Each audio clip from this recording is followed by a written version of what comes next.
Ayusin muna natin tong rotor namin kasi nasira yung cambio niya. Ang mahal ng gastos, Diyos ko. Bale, 3 araw yung inayos, B. Ngayon, okay naman na. So now, let's vault in. Siwanan inapunan, anambalyatin na naman. Binasigan, tuot nilawan, na andi ay kapalaran. Tana na tuya manaya, papatuya. Saan banda yung papatuyan, B? I don't know where exactly it is. Can you tell me, please? Nung maayos na yung rotor namin, ikakabit naman na ngayon ang rotovator. Tama ba yung pagtawag ko dyan? Sounds like masturbator kasi. Yung makina na pang-araro niya ba? Ayan o. Bago ikabit, nilagyan muna ng mga lubricants at sebo de macho ng titok ko. Yung mga, ano bang tawag sa mga ganyan? Mga connectors, gano'n. Sobrang bigat niyan, B. Hindi mo yan magigiing kahit anong gawin mo. Pero madali lang naman ikabit yan, basta alam mo yung tamang diskarte. Hindi yan kasi yung mag-a-adjust kasi hindi mo nga yan maigagalaw, diba? So, dapat yung rotor ang kailangang mag-adjust ng feeling. Kailangang maisakto mo yan na nakatapat doon sa mga connections at backer niya. Parang ganyan, tignan nyo, paulit-ulit pinaandar ng tito ko. Kasi hindi maisakto sa butas ng karayo. Bale, pinapanood ko lang naman sila dyan habang hirap na hirap silang magkabit.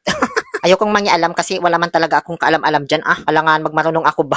Baka mamaya mali pa yung magawa ko dyan. Maperwisyo pa sila, mas matagalan palalo. Ang ending, tatalakan ako, B. Medyo nahirapan silang ikabit yung dalawang tentacles niya sa left and right. Pero nairaos din naman pagdaan ng ilang panahon. Ngayon ay yung decavolity naman na niya ang ikakabit. Yung parang tentacle sa gitna ba. Madali na lang naman yan. Ikot-ikutin lang, haplos-haplosin, tapos himas-himasin. Basta ang mahalaga, pinahiran mo siya ng lubricant, sebo de macho or mantikilya. After 20 years and 11 days, ayan, sa wakas, naikabit na rin nila ang rotovator. So yun na yun, tapos na ang vlog. Ano pa inaantay mo dyan? Charot. Bali, ganyan yung pag-abante niya, ganito naman yung pag-atras. May up and down pa yan, tsaka turn around. Kinabukasan, pinaandar na ng kapatid ko dahil sisimulan na naming mag-araro dito sa may talugtog para masimulan na ang unang hakbang para sa pagtatanim ng mais. Para sa inyong kaalaman, November po kami nag-start magtanim ng mais, which is medyo late na po. Supposedly, October nagtatanim na kami. Kaso, sunod-sunod man yung bagyo nung October, Diyos ko. At kung nagtataka naman kayo kung bakit ngayon ko lang to in-edit or in-upload, kasi kinumpile ko pa po yung mga buong pangyayari sa pagtatanim ng mais. Mula sa pag-aararo na nakikita nyo ngayon dito sa part 1, pagpupunla or pagpupupor, paglalagay ng abono hanggang sa pagpapatubig na aabangan nyo sa mga susunod na vlog. Ayoko kasi nung paputol-putol yung series natin kapag nag-vlog ako pagdating sa pagtatanim ng mais. Gusto ko dire-diretso siya hanggang ngayong January na malalaki na sila. At nang sa gayon ay elaborate. Ma-explain ko ng maayos sa inyo, ganun. Syempre, para hindi rin kayo mabitin. Kasi alangan naman, antayin pa nating tumubo at lumaki, saka ko i-upload yung kasunod, diba? Kaya inipon ko muna lahat ng mga video. Habang inaantay ko sila dyan na matapos, kasi makailang balik-balik pa yan, syempre. Alangan isang daanan lang ng rotor tapos na agad. Wala akong magawa, B. Alangan naman tulungan ko yung rotor na mag-araro, diba? Kaya heto, panonood lang ang ambag ko sa ngayon. Na-bored ako kaya nanghuli muna ako ng tutubi-tutubi sa gitna ng parang huwag kang pahuhuli sa batang matapang. Ikaw naman bata, huwag mong huhulihin ang mga tutubing kaibigan natin. Kinder, naalala ko pa. Ganyang katanda yung memory ko. So matapos kong ipakagat yung naple ko dito sa tutubi ko, chipiyot somnida, pinakawalan ko na siya. Hindi ko rin naman kasi siya maaalagaan. Masasaktan ko lang siya. Kaya kinailangan ko siyang palayaan. At ayan na, maliit na lang po yung natira na hindi pa naa-araro. So, 100 na lang po yan ng rotor, tapos okay na.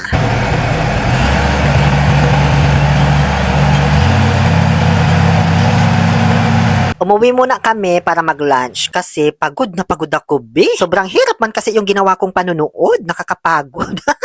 Kinahaponan ay umalis ulit kami para araruhin yung iba pang mga lupain na tataniman namin ng mais. Sumakay na ako dito sa aming Rotorua, New Zealand kasi medyo malayo-layo na yun. Nasa half kilometer siguro yung layo mula sa bahay namin. Bale, ginagayad kami dyan ng tatay ko ng tamang daan tungo sa Tagumpay. Kaya di siya sumakay. Yung kapatid ko naman ang nagda-driving lesson kasi meron siyang driver's license.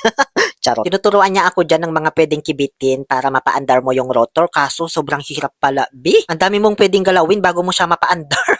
Napaka-komplikado niya kaysa sa kotse. Dami mo pang hahawakan para umusad. At sa pag-usad pa lang yun ha, pag abanti ba? Paano pa kaya pagpapaandarin mo na yung rotovator niya, Diyos ko. Kaya may mga course na ino-offer sa pag-operate nito kasi hindi talaga siya basta-basta. Parang gusto ko tuloy mag-enroll sa TESDA. Paano ba to? Ngayon, andito na po kami sa may Feliz na lupain. Shoutout pala kay Baito Ring. Ayun siya, oh. Magmamais din daw sila. Bali, inararo na po ito ng isang beses. Pero dodoblihin pa nila para mas pino. Medyo magasal kasi yung lupain dito. Minsan nga, tinitriple pa namin yung pag-araro dito para pinong-pino talaga. At hindi masakit sa paa pag nagpunla na ng mga binhi ng mais. O, syempre, ano na naman gagawin ko dito bukod sa pagbibidyo? Magtatanggal ako ng damo. So ayan, iniwan ko na naman muna sila habang tinatapos. Naghanap ako ng masisilungan. Sakto, may nakita akong malapit na puno ng Aracelias ni Achilles. Kaya nagstay muna ako dyan at nag-live. Tapos nag-edit ng mga vlog. Di ko na binidyohan. Lahat na lang kailangan ipakita sa inyo. Okay na yan, tapos na ano? So tapos na naming araruhin itong lupain ni Feliz Navidad at ni Rehing. Kaya umuwi muna kami ulit. Alangan dito kami matulog. Dapit hapon na nung mga oras na to at medyo malamig-lamig na ang sikat ng araw. Kaya ayan, marami ng mga batang naglalaro dito. Yung iba nga dyan nagpapalipad ng saranggola ni Miss Angola. Ibang araw naman na ito at iba ding lokasyon ng lupain. Ito naman yung sa May Anaw. May mga kanya-kanyang pangalan kasi yung bawat lupain dito. Sa bukirin namin. May Talugtog, Feliz, Rehing, Lalong, Anaw, Bulalo, Calcev, Balukating, Leo, ganun. Basta iba-iba siya para hindi malito yung mga magsasaka. Bale, yung tito ko naman na ang nag-aararo dyan. Marami pa silang mga inararong bukid sa iba't ibang lugar, pero hindi ko na binidyohan syempre, alangan lahat na lang sasama ako, diba? Hindi naman ako talukoy. Basta ang mahalaga, na ipakita ko sa inyo yung proseso ng pag-aararo dito sa bukid, diba? Pagdaan ng ilang panahon, ayan, nakaredy na po ang 6 na sakong binhi na decalb. Bekenemen. Hinanda na rin ang kuliglig na kakarag-karag. Inilabas na rin ang panaggulis or pangguhit sa lupa. Kinuha na rin ang panagpilar-pilapil at ang torotot ni Aubrey Miles. Dahil sisimulan na po, opo, tama po kayo. Opo, yun lang nga po. Ang pagpupupor or pagpupunla ng mga binhi ng mais dito sa aming munting lupain. Kahit may modernong gamit na rotor sa pag-aararo ng lupa, kinakailangan pa rin namin ng kuliglig sa pagtatanim ng mais. Kaya ayan, inilabas pa rin nila kahit kakarag-karag na. Diyan kasi ikakabit itong panaggulis or pangguhit ng lupa. Kailangan kasing guhitan yung lupain na pagtataniman ng mais para may magsisilbing pattern na susundan mo habang binabaon mo na yung mga buto. Ganon din itong isang kagamitan para naman sa paggawa ng pilar-pilapil. Kakabit din ito dun sa kuliglig matapos guhitan. Bale, papalitan mo yon kapag tapos ka ng magguhit. Wala kasing ganitong kagamitan yung rotor namin. Pang-araro lang talaga. Pero sa pagkakaalam ko, pwede naman daw pagawan. Ito naman na yung mga binhi na itatanim namin. Decalb yung pinili nila kasi malalaki daw yung mga butil nito tapos maliit lang yung pukol or buto niya sa gitna. 6 na sako yung binili nila worth 45,000 pesos. At may libre pang 3 buting pang spray pamatay ng damo. Decalb, baka naman, pa isang bag lang dyan. Bale, 7 sako po yung kailangan namin. 6 lang yung binili kasi may extra isang sako na kami sa bahay. Ibang klase naman siya. Ito naman yung isang imbensyon na napaka-useful sa pagtatanim ng mais. Hindi ko nga lang alam kung sinong nag-imbento. Baka si Robinson's Galileo Gallery. Charot. Di ko rin alam kung ano ang eksaktong tawag dito. Basta lagi ko lang naririnig pa nagpupor, ganun. Pero tatawagin ko na lang siyang torotot ni Aubrey Miles. Mukha kasi siyang torotot. Basta patulis yung dulo niya na parang tuka ng ibon. Bumubuka siya kapag kinalabit mo yung gatilyo na matatagpuan dyan sa ibaba ng imbodo. So binitbit ko na yan tapos dumiretso na ako dito sa bukid. Dyan muna kayo kasi mamaya pa kayo gagamitin. Guguhitan pa kasi ni tatay yung lopa. Ayun naman na yung kapatid ko, bitbit na yung isang sakong binhi tsaka mga container na may tali. Ayun naman na yung tatay ko, tinutubigan na niya yung kuliglig. Tubig lang kasi nagpapaandar sa kuliglig namin, di na kailangan ng krudo. Charot. May krudo na yan, syempre. Hindi lang pinakita. Pag mga ganyang makina kasi, kailangan din lagyan ng tubig para hindi mag-overheat. Pinaandar na ni tatay gamit ang makinita. Nakakatakot yan, B. Huwag mong susubukan pag hindi ka pa marunong. Yung kapatid ko nagka-phobia na sa pagpapaandar niyan. Tumama kasi yung makinita sa labi at ngipin niya. Basag. Kaya mas ginusto na lang niyang mag-drive ng rotor kaysa yung kuliglig. Pwede mag-helmet ka na lang habang nagpa-practice kung gusto mong matuto. Nung maikabit na ni tatay yung korya, dyan ginagamit yung korya na sinasabi ko. Yung kulay itim ba na bilog na parang goma. Magsisimula ng umandar yan. Ang bilis, diba? Pinas-forward ko kasi. So, ganyan yung magiging itsura ng lupa pag naguhitan na. 2 guhit at the same time yung ginagawa niya sa isang daanan lang. Pwede rin tatluhin yan kung gusto mo. Magpa-welding ka na lang. Kaso masyado nang malapad, no? Nag-start nang magpo-pour yung kapatid ko. Para bang nainggit ako, be, kahit di man ako marunong. Kaya ayun, dali-dali akong umuwi sa bahay para kumuha ng jackie. Kasi mag-aalas 10 na nito ng umaga, medyo mainit-init na ang panahon. First time ko lang magpo-pour ng mais ngayon, sa totoo lang. Noong bata pa kasi ako, pag-aabono at pagpupuluwak lang yung tinuro sa akin. Medyo maselan kasi itong pagpo-pour ng mais, kaya kapag hindi ka marunong, may posibilidad na hindi tumubo yung mga tinanim mo. Ganyan yung itsura ng mga butil ng mais na pambinhi kapag bumili ka. Hindi niya kakulay yung mismong mais, mapula-pula siya. Parang red-orange ganon dahil sa mga nilagay nilang chemical. Dumakot lang ako ng 2 tasa. Tapos itinali ko na sa aking balangbang yung lagayan ng gatas na nido ba yan? Okay na yan, hindi ko na ito mauubos. Pagpapraktisan ko lang naman eh. Dito na ako magsisimula sa may pangatlong linya kasi nasa pangalawang linya na yung kapatid ko. Abante daw ako konti para may daanan. Sinimulan ko na agad kahit wala pang nagtuturo sa akin. Pero yung tatay ko, pansinin nyo, dali-dali niyang hininto yung pagkukuliglig niya. Tapos nilapitan ako agad para turuan ba. Kinakabahan kasi yan kasi first time ko, baka hindi daw tumubo yung mga tinanim ko, mapiperwisyo pa sila. Ayan, ide-demo pa talaga yan sa akin, B. Diba? Siyempre, gets ko naman agad kung paano, hindi naman ako slow, no? Ipakita ko sa inyo ng close-up kung paano. Binidyohan ko yung kapatid ko, di ko man kasi mabidyohan yung sarili ko. Ganyan, dapat may hawak-hawak ka ng butil ng mais, tapos maglaglag ka sa embudo habang nakaangat pa, saka mo itutusok, and then kalabitin yung gatilyo para bumuka yung tuka. Sabay angat. And lastly, tapakan yung pinagbaunan. Tapos laglag ulit ng isang butil, and then same steps ulit. Yung iba naman, itinutusok muna bago maglaglag ng butil. Pero mas mabilis kasi kapag pag-angat mo pa lang, nilalaglagan mo na agad ng butil. Pero nasa sayo na yan kung anong diskarte gusto mo. Ang mahalaga naman dyan, makuha mo yung tamang pacing and coordination ng iyong mga body language. Uy, totoo yun ha, may timing yan, B, yung bawat paggalaw ng kamay mo, paglaglag mo ng buto, paghakbang mo, ganun. Pinanood muna ako nilang magpo-pour bago sila umalis. Tapos nung medyo nakampante na sila sa ginagawa ko, ayun, iniwan na ako. Mabagal pa akong magpo-pour dyan, guys, kasi first time ko pa lang naman ngayon. Pero sabi ni tatay, okay lang daw na mabagal. Ang mahalaga, sigurado natutubo yung mga tanim mo. Ayaw niya nung mabilisan na pagpo-pour, pero bara-bara naman. Tapos hindi pa tumutubo yung iba, kasi doon sila malulugi. Ipapas forward ko na lang ha, kasi sa sobrang bagal ko, para tuloy akong nasa Plants vs. Zombies. Pagdating ko sa dulo, nilapitan na naman ako ni tatay kasi nag-aalala siya talaga sa kahihinatnan nitong pagtatanim ko. Minsan din kasi yung dulo ng panungsok may mga kumakapit na lupa na kailangang tanggalin kasi hindi malalaglag yung buto. Naiipon lang dun sa loob ng tubo. At ayan, sa wakas ay nakabalik na rin po ako dito kung saan ako nagsimula. Bali, nakadalawang guhit ako dyan. Pulang-pula yung kamay ko kaya nagtorotot muna ako. Anong connect nun? Bali yung pangatlong linya at saka yung pangpito ang napoporan ko dyan. Babalikan natin yan pagkatapos ng ilang araw para alamin kung mapapagalitan ba ako. Hindi pa nagpipilapil si tatay kaya di ko maipakita sa inyo yung paggawa niya. Umuwi na ako at iniwan ko na lang sila para tapusin yon. Kasi nagpa-practice pa lang naman ako, kumbaga OJT pa lang, di ba? Hindi pwedeng makain itong kumulay sa kamay kasi nga chemicals ito. Kaya kailangan maghugas. Pero sabi ni tatay, hindi naman daw siya toxic at nakakalason. Kasi ilang beses na daw niya yan nakain. Na itatapang-tapang daw niya sa kanin minsan. Panibagong araw, dapit hapon. Papunta naman kami ngayon dito sa may lupain sa Bulalo. Kasi ito na yung sunod nilang tinataniman ng mais. Malayo-layo na to sa bahay namin. Kailangan mo nang magmotor talaga. Pwede rin lakarin kung matyaga ka. Pagdating namin, ayan, patapos na sila. Sobrang lawak ng lupain na ito, B. Pero kalahati lang yung amin dyan, ha? Magchichill-chill lang sana ako dito kasi ang sarap na nung simoy ng hangin. Tapos malamig na rin. Kaso, dahil nga sa umiral na naman yung pagiging inggitera ko, ayan, patakbo-takbo na naman ako para kumuha ng mga kagamitan pang popor dito sa may tricycle.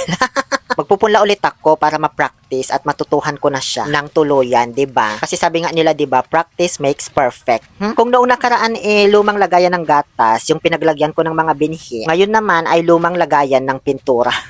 Dito na nila ako pinagsimula sa may pinakagilid para hindi na daw sila malito. Mabagal pa rin naman ako as usual, pero unti-unti ko na pong nakukuha yung tamang pacing. May time na bumibilis ako kaso nawawala-wala pa ako sa align. Minsan kasi nalalaglag ko yung butil. Minsan naman paghugot ko nung torotot ni Aubrey Miles, sumasama yung butil palabas kaya binabaon ko ulit. At syempre, natatagalan din ako kasi siniset up ko pa yung camera bago ako magsimula. Pero man tong pagbablog na to, oo. Ayan pala yung ginawa nilang pilapil, yung guhit dyan na naka-crosswise. Yan po yung dinaanan ng kuliglig na may plato. Ang purpose niyan ay para may tanda ka at alam mo yung hinintuan mo kapag mag-aabono or magpapatubig, gano'n. Hindi mo naman kasi pwedeng diretsuhin yan hanggang sa pinakadulo kasi sobrang haba yung babalikan mo. Ay, andyan pala kayo. Ito naman yung pangalawang linya na kailangan kong tapusin kasi nasimulan ko na. Tapos na silang lahat dyan, pauwi na sila. Ako na lang yung hindi pa, kaya binilisan ko na lang. Bahala na kung tutubo ito o hindi. Charot. Oy, takip silim na kasi B.O. Madilim na ang kapaligiran. Natapos ko rin naman siya kahit iniwan na nila ako. Wala pa namang street lights dito sa daan. Paglipas ng panahon, naghatid lang naman ako ng merienda dito sa isa pa ulit na lupain na tinataniman nila. Bali yung kapatid ko, tatay ko at tito ko naman yung nagpupunla dito. Ito pala yung tubo na pinagkukuhanan nila ng tubig para sa patubig. 3 tubo yan binabinaon sa ilalim ng lupa para malakas yung buga. May nakita akong parang bahay ng langgam kaya ayan, binugak ko sila. Tapos biglang nagsilabasan yung mga soldier ants. Masakit kagat niyan, B. Sabi nila dyan daw pinapakagat yung mga sundalo for 5 minutes para maging mas matapang sila. Ewan ko lang kung totoo ha. Ako nga 10 seconds lang di ko nakakayanin. May naaninag akong isang bakanting torotot ni Aubrey Miles. Hindi naman nila ginagamit ito. Nangyaalam na naman ako para makapagpupor. Bakit ba? Gusto ko masana yung sarili ko eh. Ikaw nga pakialamera sa buhay ng iba.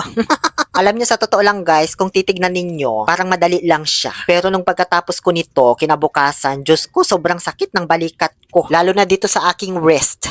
Higit 1 linggo din bago nawala yung sakit. Hindi ko pala nabanggit guys kanina yung space ng bawat binhi na ipupunla mo. At least 22 centimeters daw dapat or less than 1 foot yung pagitan ng bawat ipupunla mong binhi. Tapos tig 1 buto lang talaga dapat yung ilalaglag. Pwede rin naman tig 2 pero dapat mas malawak yung space or yung pagitan nila sa isa't isa. Ganon. Ayan, natumba pa yung cellphone ko. At kung napapansin nyo din pala dito, wala kaming inupahan or hinire para magpunla ng binhi. Kami-kami lang din ang magkakapamilya. Yung tatay ko, yung kapatid ko, at yung 2 kong tito ang nagtutulungan sa pagtatanim. Ayaw na kasing mag-hire ni tatay ko kasi last year daw, medyo nawalan siya ng tiwala kasi ang daming hindi tumubo. Kaya ang liit lang daw ng naging tubo nila. Kaya mas mabuti na daw to na kahit matagal kami matapos, at least sigurado.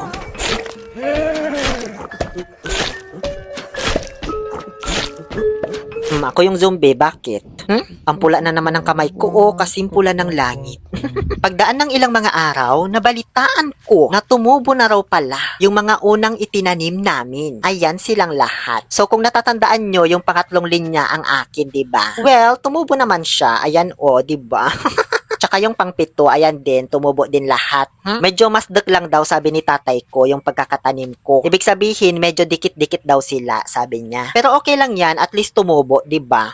Ngayon naman ay inaabonuhan na ni tatay. At least 10 days pagkatubo, pwede na raw abonuhan. Pagkatapos mag-abono, papatubigan naman na yan para tuluyan ng ma-absorb ng mais yung mga nutrients. Kaya ngayon ay ipapakita ko naman sa inyo ang wala. Ano pa inaantay nyo dyan? Charot. Pag-aabono at pagpapatubig naman na tayo ngayon. Unahin ko munang ipakita sa inyo yung pag-aabono. Kasi ito naman talaga yung inuuna. Alangan papatubigan mo muna bago mo abonuhan. Di kumukutup-kutup tayo sa limod pitok.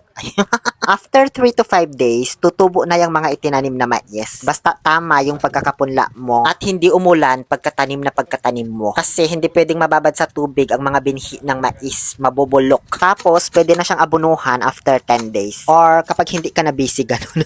Itong inaabonuhan ni tatay, ito yung una naming pananim. Mababa pa siya, kaya ginamitan ni tatay ng torotot ni Aubrey Miles para mas matipid at mas effective. Yan yung tinatawag naming insegkal. Binabaon talaga sa ilalim ng lupa yung mga abono. Bali, purong urea yung gamit niya dyan, hindi niya na hinaluan. Kasi hindi naman kalakihan tong lupain na ito. Napaka-effective kasi ng urea na abono, kaso nga lang mahal. Hindi ko na siya dyan tinulungan kasi kaya naman niya yan. Ibang araw naman na ito at ibang lupain. Dito sa may Feliz Navidad. Tumulong na ako dito kasi naawa man ako sa kanya. Yung way ng pag-aabono ni tatay, ganun pa rin. Ginagamitan niya ng torotot ni Aubrey Miles. Kasi nga, maliliit pa tong mga mais. Ako naman, di na ako gumamit kasi hindi pa ako masyadong marunong, diba? Baka lalo pa akong matagalan. Kaya itong ginagawa ko ngayon ay tinatawag naming impulag. Oo, kasi ilalaglag mo lang naman siya doon sa mga puno ng mais. Maliliit pa ang mga ito, kaya kunti lang dapat ang iabono. Sa isang dakot mo ng abono, dapat umabot yan sa 8 hanggang 10 puno ng mais. Bawal malagyan ang dahon kasi mamamatay. Masakit to sa Balakang Bay at sobrang nakakapagod talaga. Pagkatapos nitong maabunuhan, agad-agad pinatubigan din para ma-absorb na yung mga nutrients. Pero di ko na pinakita para di tayo malito. Sa pag-aabono muna kasi tayo nakafocus. O, okay na yan. Nagawan ko na kasi ng content to nung binigyan ako ng payong, diba? Sinama ko lang yung ibang clip dito para ma-explain ko sa inyo ng maayos. Kain na muna tayo ng merienda kasama si tatay ko dito sa may silong ng mangga bago mag-proceed sa ibang araw. Panibagong araw, panibagong buhay. Ito na po yung pangalawa at the same time panghuling beses na rin na pag-aabono namin ng mais. 2 beses kasi namin inaabonuhan ang mais. Ewan ko lang sa iba. Bali dito hindi na purong urea yung ginamit kasi konti na lang yung natira. Hinaluan na siya ng triple. Mas mura kasi. Yung presyo ng isang sakong urea katumbas na ng 2 sakong triple. Diyos ko. Ang mahal pala ng nitrogen. Ano?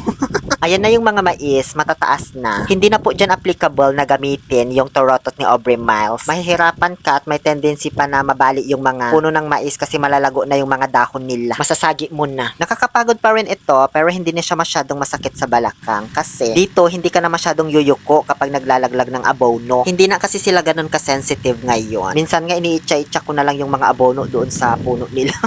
Maksaya nga lang to sa abono kasi nga malalaki na sila so kailangan nila ng maraming lagay. Kung noong maliliit pa sila, ang isang dakot mo ay kailangan mong malagyan ang 8 hanggang 10 na puno ng mais. Dito naman, ang isang dakot kailangan mo lamang siyang pagkasyahin sa 4 hanggang 5 na puno ng mais. Yes, ganon. Kailangan talaga maramihan na yung lagay dito. B, lalo't huling abono na rin nila ito na matitikman. Wala nang kasunod hanggang ma-harvest sila. Ganon yon. O, tignan nyo yung kamay ko. O, dilaan ko kaya. Minsan nag-overtime kami, inaabot ng gabi sa pag-abono, ganun. Lalo na kapag tuyong-tuyo na yung lupa, kaya kailangan tapusin agad para mapatubigan na. Katulad nito, di ba sobrang dilim na, nasa bukid pa kami. Katatapos lang namin dyan mag-abono, pauwi pa lang. Ngayon, proceed naman na tayo sa pagpapatubig ng mais. Noong unang panahon, sa may ilog pa kami kumukuha ng tubig. Doon namin nilalagay yung makina tsaka water pump. Matagal i-set up yon, tapos nangangailangan din yun ng maraming hose. Like Tony Gonzaga, Bianca Gonzalez, ganun. Host ng PBB. Host as in tubo. Kasi tatawid mo pa sa kalsada tapos ang layo nung lalakbayin ng tubig. Kaya nung na-discover namin na pwede palang kumuha ng tubig sa ilalim ng lupa, dito rin mismo sa bukid na pinagtataniman ng mais, abay, nagpapalpal na kami agad ng tubo. Parang ganyan sa nakikita ninyo. Para di na mapalayo pa, diba? Bale, tito ko yung nagpapagawa niyan sa may tabi ng maisan niya. Diba? Kung di pa namin na-discover na pwede pala yung ganito, no? Charot. Siyempre alam namin na may tubig sa ilalim ng lupa. Hindi lang namin to ginagawa noong unang panahon kasi magastos, be. Magbabayad ka pa ng mga taong gagawa, bibili ka pa ng mga materyales, ganon. Pero napaka-convenient naman ito. Hindi siya hassle dahil katabi lang ng maisan mo yung patubig. Nangialam ako dito kahit hindi man ako marunong. For the content ba? Bakit? Bale, kailangan kasing buhusan ng tubig yung gripo na nagpapump ng tubig papunta dun sa tubo na pambutas nila para lumalim na siya ng lumalim. Ayan, sa pagmamarunong ko, binitawan ko yung timba sa pinakailalim. Nahirapan tuloy nilang kunin. Kapag sa tingin nila sapat na yung nahukay nilang lalim, huhugutin na nila ngayon yung tubo na ginamit pambutas. Paunti-unti yung paghugot nila, tapos tinatanggal yung pagkakadugtong. Kaya kailangan hindi pwedeng mabitawan yan ni Uncle Ali. Dahil kapag nalukpusan niya yan, malalaglag yan sa pinakailalim ng mundo. Tatagos sa kabila, hindi na makukuha kahit kailan.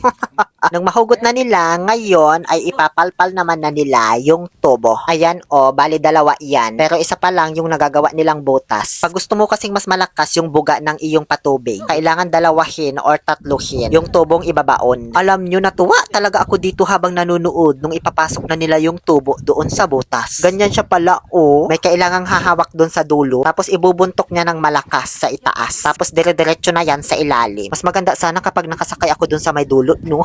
Para mabilis yung pagbulusok niya pa ibaba. Grabe, ang haba ng tubo na yun, pero kinaya niya. Sobrang lalim talaga ng mundo natin, no? Ngayon, tetestingin na muna nila yan. Kakabitan nila ng makina ng patubig. Saka papaandarin para mapump na yung tubig sa ilalim. Makilot pa yung lalabas na tubig sa umpisa. Puro buhangin kasi yan. Pero mayat maya, lilinaw din yan. Tapos kapag malinaw na, titikman nila yung tubig. Kung maalat ba o hindi. Hindi kasi pwedeng maalat, B, kasi tataas yung acidity ng lupa. Pag maalat yan, lalaliman pa nila. Ganon yon. May isa pa silang tubong ipapalpal. Pero umalis na ako. Iniwan ko na sila. Bahala na sila sa mga buhay nila. Panibagong araw ulit at ito naman na ang simula ng pagpapatubig sa maisan ng kapatid ko. Ayon sila nakakuliglig sila ngayon kasi may dala-dala silang mga tubo at makina. Pagkatapos ma-set up ni tatay ko yung Paranom, inabutan ko na siya ng krudo. Madali lang magpatubig guys, matagal lang yung pag-set up ng makina at mga tubo. Pero kapag na-set up mo naman na yan, petiks-petiks ka na lang. At ayan, pinaandar na niya ang makina. Ganun pala yun, hinihila no? Akala ko gagamitan rin ng makinita. Hindi na ako masyadong nakapag-video dito kasi seryosohan na yung mga pangyayari. Kaya dito na lamang po ako nakapag-video nung kumakain kami ng lunch para hindi ako matalakan. Adobong paa ng manok na may balat pa yung ulam namin. Kaya para siyang may lupos. Hindi ko siya masyadong bet kaya naghiwa na lang ako ng mangga na napulot ko doon sa nadaanan kong manggahan kanina habang papunta dito. Sakto may dala naman akong bagoong alamang. Expected ko na kasi na may malalaglag na mangga doon sa dinadaanan ko. Kaya ayan, ang sarap tuloy ng kain ko. O siya, sige na, back to work. Panibagong araw, panibagong buhay ulit. At ayan, walang tigil na naman ang makina ng patubig. Para po kasi sa inyong kaalaman, every 10 days pinapatubigan ang mais. Except na lang kapag umulan kasi magpo-postpone ka. Ito pala ulit yung Korea na sinasabi ko. O, ayan yung purpose niya sa malapitan. Bale, itong pinagkukuhanan pala ng patubig ng kapatid ko, 3 tubo po ito na ibinaon nila. Kaya sobrang lakas nung buga niya talaga. Parang puputok na yung mga tubo ba? Ipapakita ko sana sa inyo ng close-up yung 3 pinagbaunan ng tubo. Kaso, natabunan na ng lupa at mga damo. Isa lang talaga to noon. Kaso habang tumatagal kasi, humihina yung tubig na nakukuha. Kaya kailangan magpapalpal ulit ng bago. O di kaya dagdagan ganon. Kaya ayan, naging 3 siya. Hindi masyadong busy ngayon. Kaya nakapag-video ako habang nagpapatubig. Gaya ng sabi ko, ito ang pinakamadaling step sa pagtatanim ng mais. Basta na i-set up mo na yung makina at yung mga tubo. Tapos umaandar na yung tubig. Paglipat-lipat na lang ng hose yung gagawin mo. Para ka lang din nagdidilig ng halaman. Syempre, didiligan mo kung alin yung tuyo. Alangan diligan mo yung basa na.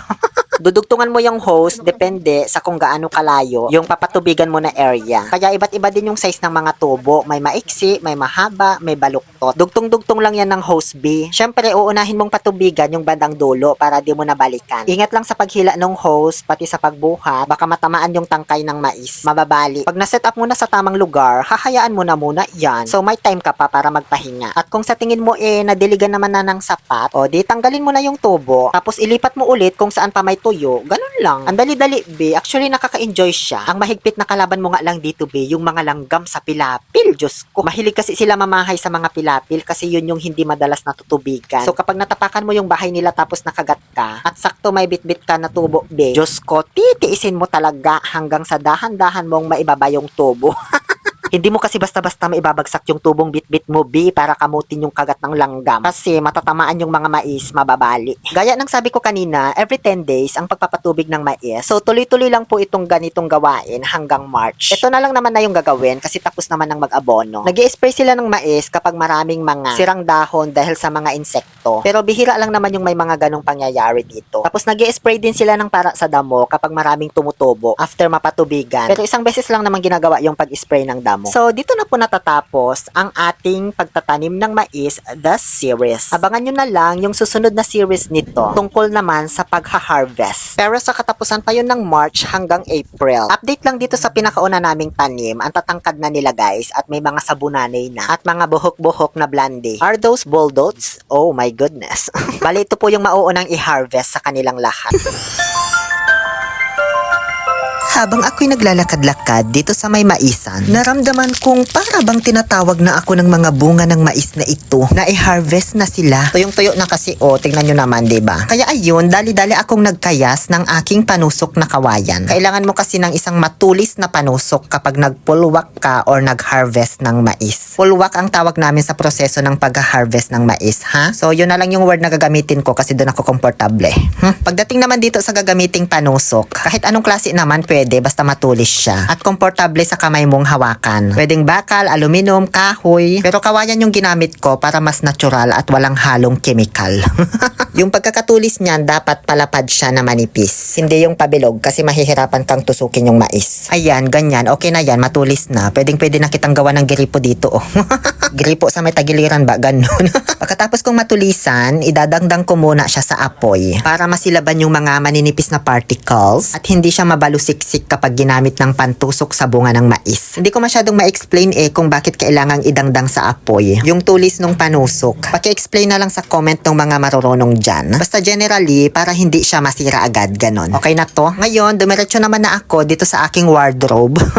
Para mag-change outfit. Kasi hindi na biro itong gagawin ko. Di lang ito simpleng pagpunta ko sa bukid na kahit nakasando, nakashort, nakachinelas, okay lang. Dito ay kailangan ko na ng full protection. Kaya ayan, nagsuot na ako ng aking mga protective gears. Medyas, Pope Pantaleon II, Jacquet, salakot or yabyab na bagong bili ko sa palengke. Di ko pa pala na-edit yung pagbili ko niyan. Kahit nakamedyas na, kailangan ko pa rin magsuot ng Zapato Incorporated. Hindi chinelas, baka mapigtas, tatapak-tapakan ko kasi yung puno ng mais. Nagsuot din ako ng face mask kasi makagatol yung dahon ng mais. At syempre, kailangan ng gloves Asiatic para hindi magkapaltos yung kamay ko. Nakakapaltos kasi ng kamay kapag pinupunsil na yung mais. At ngayong naka-ready na ang aking mga baluti at sandata, oras na para sumugod sa gyera. Anong tingin-tingin mo na naman dyan? Umiepal ka na naman sa vlog ko. 2:30 ng hapon ako nagpunta dito sa bukid. Sobrang init pa. Inagahan ko kasi mayroon ng dalawang naunang nagpupulwak dito na inuupahan yung tatay ko. Ayun sila sa may dulo doon sila nag-umpisa sa kabila. Ako naman ay dito ako mag-uumpisa sa may bungad para salubong kami. Pupunta sana ako dito mga 4:00 na ng hapon kapag medyo malamig na. Kaso baka wala na akong abutan day. Mabibilis pa naman tong mga inupahan ng tatay ko ba? Tapos ayan, inumpisahan ko na agad, din ako nagpatumpik-tumpik pa. Kasi lumbaan to, unahan, paramihan ng sakong makukuha mo. Kapag kasi babagal-bagal ka, mapag-iiwanan ka dito, magpapagod ka lang. Per sako kasi ang bayaran dito. Kapag nakaisang sako ka na nabalatan ng mais, may 40 pesos ka. So kapag nakasampung sako ka sa isang araw, may 400 ka, libre merienda dito sa amin. Lunch hindi, bahala ka sa buhay mo. Ngayon, ipapakita ko sa inyo kung paano ako mag-harvest ng mais. Tusok sa ibabaw, baba sa kanan, baba sa kaliwa, punsil, tapos tadyak. Tusok sa itaas, baba sa kanan, baba sa kaliwa, punsil or pitas, tapos tadyak sa puno. Ganun lang, kailangan mo lang kabisaduhin yung tamang timing at choreography para bumilis ka. Para ka lang ulit nagsi-circumcise ba? O ito pa, tusok sa bandang ibabaw sa may boldot, baba sa kaliwa, baba sa kanan, tapos pitas at tadyak sa puno. Then itapon mo sa kung saan mo siya gustong ipunin. Madali lang pero masakit sa kamay yan, lalo na yung pagpitas kasi may mga variety ng mais na mahirap pitasin. Masakit din yan sa kamay kaya bukod sa magkakapaltos ka, mamamaga din yung palad mo. So yung kikitain mo dito sa pagpupulwak, pampacheck up mo lang din. Tsaka pambiling antibiotic ba? Ganun. Hoy, totoo yun. Di ako nagbibiro. Kahit naka-gloves ka pa, madidelay niya lang yung sakit pero masasaktan at masasaktan ka pa rin. Ganyan kahirap ang trabaho sa bukid, Sanayan lang din kung baga. Mai-immune din yung palad mo sa paltos at pamamaga kapag lagi mo nang ginagawa ito. Pero kapag first time mo, well, good luck. Ayan, time-lapse ko na para mapabilis ang gawain, ha? Ang kagandahan naman dito sa pagpupulwak, dahil nga sa per sako ang bayaran, hawak mo oras mo. Pwede kang magpahinga kung kailan mo gusto. Kaya nga ayan, bago pa man ako ma-heat stroke, sumilong muna ako dito sa may puno ng kamansi. Para huminga saglit at uminom ng tubig. At nang mahimasmasan ako. Ayan na pala yung natapos ko. Tapos yung mga inuupahan naman ni tatay, ayun, malapit na silang makarating sa akin, Hindi pwede ito. Kailangan ko nang bumalik agad sa pagpupulwak. Humayo kayo't magpakarami. Ayan, natahulan pa ako ng aso. Time-lapse ulit, syempre, para mapabilis yung gawain ko. Tapos pahinga na naman. Di kasi talaga kinakaya, 3:00 ba naman ng hapon? Kaya namang tiisin yung pagod, Yung init lang talaga ang di ko kayang tiisin, Tingnan nyo nga itsura ko, para na akong naliligo sa pawis ko ba. Totoo kasing kumikilos ako kapag nagbablog ako ng mga ganitong gawain sa bukid. Hindi yung magbibidyo-video lang ng 3 minutes tapos okay na para lang may content ba. Ngayon, may papakita naman ako sa inyong ibang way ng pagpupulwak or pag-harvest ng mais. Ginagawa ito kapag pagod ka na tapos sobrang init na talaga. Una, pinipitas ko muna yung mga bunga nang hindi tinutumba yung mga puno niya. Tapos iniipon ko dito sa my ground floor. At kapag sa tingin ko sapat na yung naipon ko, saka ako uupo dyan para balance mabalatan. So ayun, nakaupo ka habang nagbabalat. Hindi ka pagod masyado tapos hindi pa masyadong mainit kasi nasa silong ka ng mga puno ng mais. Applicable ito sa mga maisan na nasa gitnang-gitna ng bukid talaga, yung wala kang makitang anumang puno na pwedeng silungan. Kaya instead na itumba yung mga puno ng mais, yan na lang yung ginagawang silungan. Mayat maya napansin ko nagkakarga na sa sako yung mga inuupahan ni tatay. Tapos napala sila, day. Ang bait nga nila, naawa sila sa akin. Tinirhan pa nila kasi ako, ayan, para naman daw may vlog pa ako ba. So ayun, tinapos ko na lang itong mga natira ng naka-timelapse para mas mapabilis ang gawain ko. Nakalimutan kong sabihin, may mga mais pala guys na sa sobrang laki, nakukonsume na niya yung space doon sa may ibabaw na pinagtutusukan. Kaya mas maigi sa may gilid mo na siya tutusukin tapos hihilain mo pa ibaba para mabalatan. Ganun. Ay, ang laki naman nito. Alaala na iniwan mo. Ito pa ang lalaki ng mga bunga tapos ang haba pa. Alaala na iniwan mo. Timelapse ulit para matapos na at makapagkarga na ako sa sako. Tapos na to, mga impacto. Ayun na pala yung mga na-harvest ng mga inupahan ng tatay ko. Nasa 20 na sako yan. Ito naman yung sa akin, nilalagay ko pa lang. Estimate ko siguro abot to ng mga nasa 10 sako din. Sa loob ng 2 hours, nakasampo. Pasado alas 4 na po ito nung matapos kaming magpulwak. Mayat maya, ayan, parating na yung Rotorua, New Zealand sa may likuran ko para hakutin itong mga napulwak na mais. Kaya kinakailangan ko ng bilisan ang paglalagay sa sako. Baka kasi maabutan nila ako dito, di ko patapos. Hindi nila to hahakutin, iiwanan nila. Ako yung mag-isang magbubuhat nito hanggang sa bahay.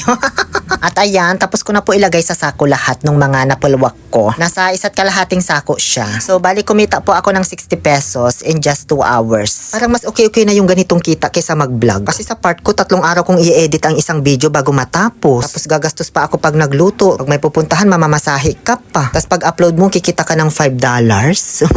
Ngayon ay tuturuan ko naman na kayo kung paano mag-lock ng sako nang hindi gumagamit ng tali. Una, kailangan punong-puno ng mais muna yung sako mo. Saka maghahanap ka ng bunga na medyo maliit. Tarang ganyan sa nakikita nyo. Tapos ipupulupot mo lang siya doon sa sako tapos paiikutin. Hanggang sa humigpit tapos ipasok mo lang pailalim. Ganon. Tapos na. Hindi na yan matatapon kahit anong bagsak mo. Bali nasa 21 po na sako ng mais na yung balibal ha. Hindi pa yung butil. Ang na-harvest namin sa lupain na ito. 20 na sako yung napulwak nung inupahan ni tatay. So mayroon silang 800 pesos. Hindi na ako tumulong sa pagbubuhat kasi baka mahirinan ako. Bawal daw kasi magbuhat ng mabibigat kapag nagdadalang tae. Inulit pala ni Jason yung pagkakalak ko sa sako kasi malukak daw. Baka matapon pag binuhat na nila. Diyos ko, dinemo-demo ko pa yan. Mali-mali pala yung gawa ko. Sa mga magtatanong pala dyan or magsasuggest kung bakit hindi na lang namin ito pinaharvest gamit ang harvester machine. Unang-una, maliit lang po ang lupain na ito. Tapos ito pa lang yung kauna-unahang hinarvest dito sa amin. Wala pa siyang kasabayan noon na mais na pwede nang anihin. So hindi pa gaaksayahan ng harvester machine na magpunta pa dito para lang sa 10 sakong butil ng mais, 'di ba? Sa effort pa lang lugi na sila. Bukod pa dyan, mas makakamura ka sa costing kapag nagpa-manual harvest ka ng mais. Medyo maabala nga lang talaga. Tapos syempre, gusto ko ring maipakita sa inyo yung ganitong manual na pag-harvest ng mais para maikumpara natin kasi meron din akong vlog na kailangan yung abangan. Gamit naman na yung mismong harvesting machine. Diba Sam? But that will be a story for another what if. I-follow nyo muna ako tapos i-like and share ang video na ito at mag-comment kayo kung taga saan ka. Kahit wala man akong pakialam. Para ganahan akong mag-upload, ha? Dito na pala namin to ipapaaraw sa may tapat lang ng bahay namin sa loob ng 3 araw bago siya cornalin. O yun bang ipapasok siya sa isang makina para maging mga butil na lang siya. So ayan, matapos nilang maibaba lahat doon sa Rotorua, tumulong na ako kunwari sa pagbubukas at pagbubuhos. Kaplastikan lang ba na sipag? Ganun. Kasi naka-vlog, kaya kunwari, sipag-sipagan tayo, be. O at least sinasabi ko yung totoo sa inyo. Di gaya ng iba dyan, ang sipag-sipag sa social media pero sa totoong buhay, tamad pala. Pagkatapos naming maibuhos lahat, syempre ikakalat-kalat pa yan para mabilad ng maigi. Pagpanalangin na lang na sana'y wag umulan sa loob ng 3 araw at hanggang sa mabenta na ang mga ito. At ito tayo 1,000 pambayad mo dun sa mga inupahan mong nagpulwak.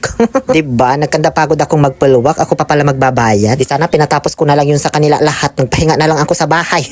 Tapos tira-tira na lang yung merienda ko o isang pirasong Spanish bread na lang. Nanggigigil ako sa inyo.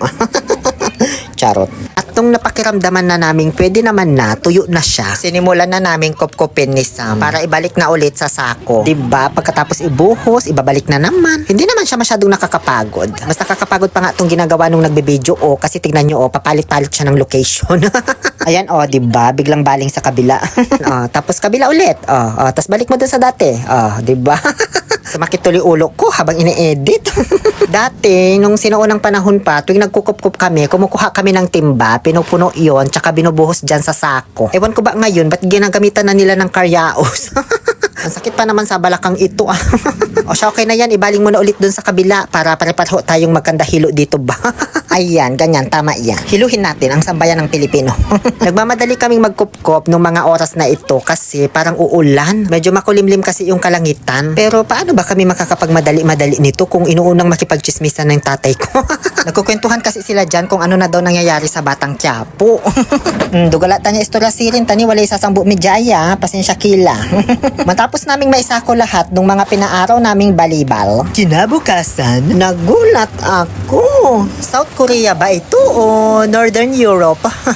Akala ko kung nag-iisuna dito sa Pilipinas. Kinukornal lang pala itong mga mais. Diyan nagsisimula yung proseso sa may taas. Pinapasok yung mga mais na nakasako dyan gamit yung kamay. Pwede mo rin isama yung kamay mo kung gusto mo. Tapos dito naman lumalabas sa may gilid yung mga pukul o yung buto ng mais na tinatawag. Pwedeng panggatong yan or gawing baga pag nag-ihaw, kaso nga lang medyo mausok. Sabay na rin dyan na lumalabas yung mga snowflakes. Parang mga malalaking dandruff, Diyos ko. Dyan niyayak-kayak ng makina para ma-separate yung magagaan, malalaki, at yung mga mabibigat. Mabibigat yung butil ng mais kaya yun yung nalalaglag sa ibaba hanggang sa lumabas na dito kung saan may nakasalok na lata. Sa bawat isang kaban or 4 na latang nakukuha na butil ng mais, 30 pesos po ang bayad. Bale dito sa lagayan nilang sako, 2 lata lang yung kasya kasi maliit lang. Hindi rin kasi pwede na yung malaking sako na pampalay yung gamitin kasi mabigat po ang butil ng mais kaya mahihirapan yung mga magbubuhat. Kahit uso na yung harvester machine ngayon, kung saan less pagod yun kasi pagdaan nung harvester doon sa mga mais, paglabas butil na agad. Marami pa rin tumatangkilik dito sa thresher kasi bukod sa mura yung bayad, mas marami daw nakukuha na butil ng mais. Sobrang ingay nito, kahit nasa kabilang bahay ka, magigising ka talaga. Tapos, ano pa bang sasabihin ko tungkol dito sa Thresher Martyrs Cavite na ito? Wala na siguro, ang dami ko nang nasabi eh. Sige, okay na yan, patayin nyo na.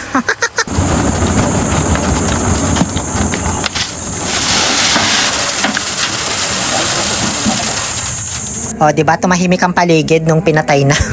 Ayan lahat yung mga nakuhang butil doon sa 21 sako na balibal. Bahala na kayong magbilang kung ilan. Balibal kasi tawag sa amin kapag nakakapit pa sa pukol or buto yung mais. Pero kapag naging butil na parang ganyan, di bukol o butil yung tawag. Thank you for coming over. You can leave now. Anto Mancho Domeng, mampakornal kayo mo lang. Ay, ang taray, sumakay pa pauwi. Parang ang layo-layo, likod lang naman ng bahay namin ito. Hindi, ako kasi yung pinagbantay dyan sa ibabaw. Baka kasi matapon yung mga butil ng mais. Hindi na kasi nila tinali yung sako. Kasi bibilad din ito agad-agad doon sa tapat ng bahay namin ulit. Sa loob ng 1 hanggang 2 araw, depende kung gaano kainit ang panahon. Ayan na lahat nakalapag na, ikakalat na lang ulit. Kayo na magbilang ko ilang peraso yan Katulad ng pagbibilad doon sa palay, kailangan mo rin itong halu-haluin from time to time. Every 30 minutes, ganyan. Depende na lang kung gaano kakapal yung pinapaaraw mo. So syempre, dahil sa bida-bida na naman ako, maghahalo-halo ako dyan, kunwari. Pero yung totoo, kakahalo lang yan ng tatay ko. Rumarampa lang talaga ako dyan.